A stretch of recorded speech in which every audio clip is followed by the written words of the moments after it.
So today I thought I would show you for the first time my sketching process, so that you can better understand why I never show myself sketching, because it often looks really bad, as you can currently see.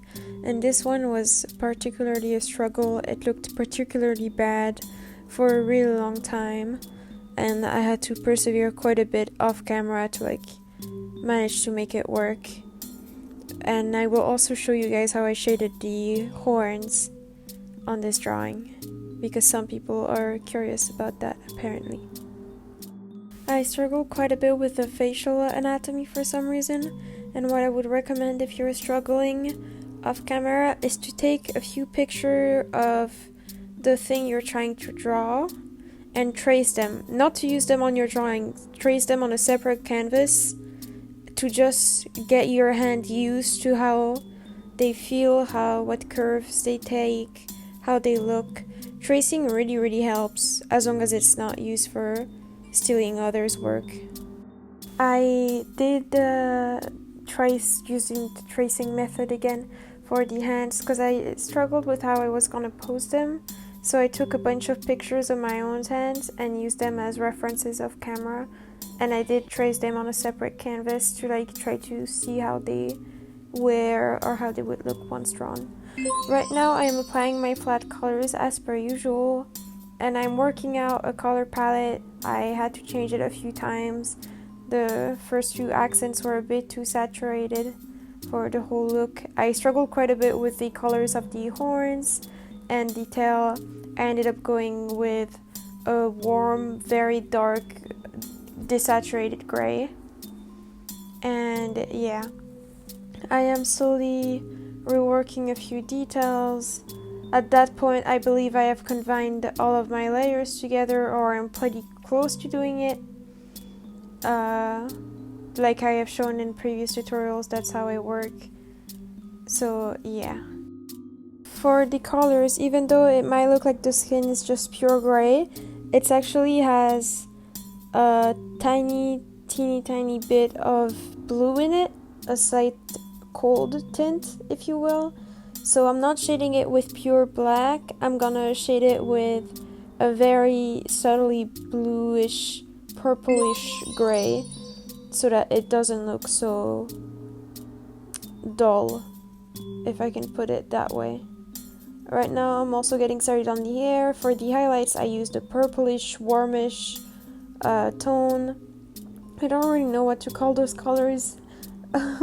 So I have to use approximations every single time. You will see throughout the drawing that I reworked the color of the background quite a bit, because it changes a lot of the vibe of the drawing.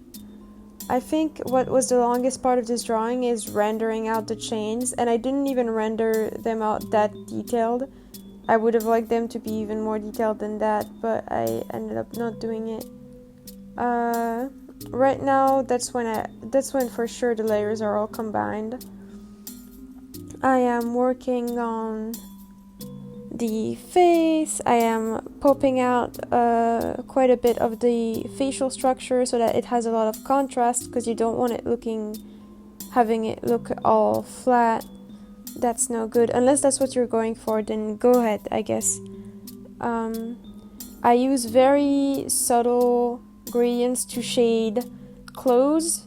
You don't want to shade them with too harsh of contrast unless there's a fold there, especially for the highlights, because usually clothes don't shine, fabric doesn't shine, with a few exceptions, but you have to learn how those specific fabrics interact with lights. I'm shading in the earring, and so soon enough I will start to work on the shading of the hands. It's really important, because hands are really hard, that you have a reference off camera.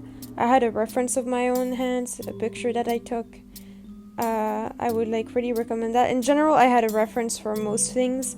I took a reference for the horns and then added my own twist to it to see how they would look. I just googled cosplay horns, devil horns cosplay, something like that, and I took several references and ended up doing something like this.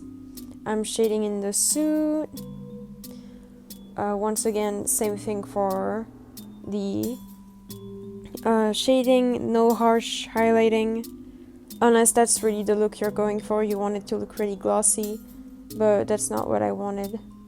I'm working on the hair. I like adding a bunch of little stray hairs with the finest little brush. I add a few ones that are the color of the hair and a few ones that are white later on. For the horns, I tried adding like scaled, I would call it, a very texturized look by adding in the shape, the overall volume of the horn with white highlights and then blending it and then adding some more black and going back and forth with that.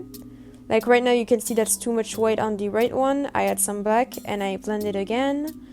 I did add a bit more white in the end and I added a bit more white to like the little spikes that are on top to make them really pop out because I wanted them to be evidently there. And I also highlighted the hair because I like the hair to look extra shiny. I think that looks good. I'm shading in the tail and I'm gonna use a similar method as the horns but not as detailed. To shade the tail, I'm using some brownish colors. Whenever I pick a new color, whether it's for highlighting or for the shadows, I switch the hue because it makes it look way more interesting. Like you don't want to just pick a color for the base and then make it darker, add some black to it, because that just doesn't look good in general. It's like shading with black. It can work out in some cases, but when it comes to blending looks like this, it can make it look muddy. So make sure to switch the hue when you're shading. I'm getting started on the chains. They took forever to do. You don't want to have to do all of this. Trust me. The time lapse isn't like real time or anything. I mean, it's a time lapse. It just shows every single brush stroke, but doesn't show like how long it took in between each of them, like having to zoom in and out of it. I'm adding some highlights and some dark colors to make more contrast within the chains, especially the ones at the front, and I'm blending it always. I'm adding some chromatic aberration and some glitch in the background, and there you have it. That is the drawing. I hope you liked my video and that it was somewhat useful. And please subscribe to my channel and go check out my other tutorials or other random videos where I ramble about stuff if you think that listening to me ramble is interesting. So yeah, thank you so much. Remember to check out my commissions and I'll see you later.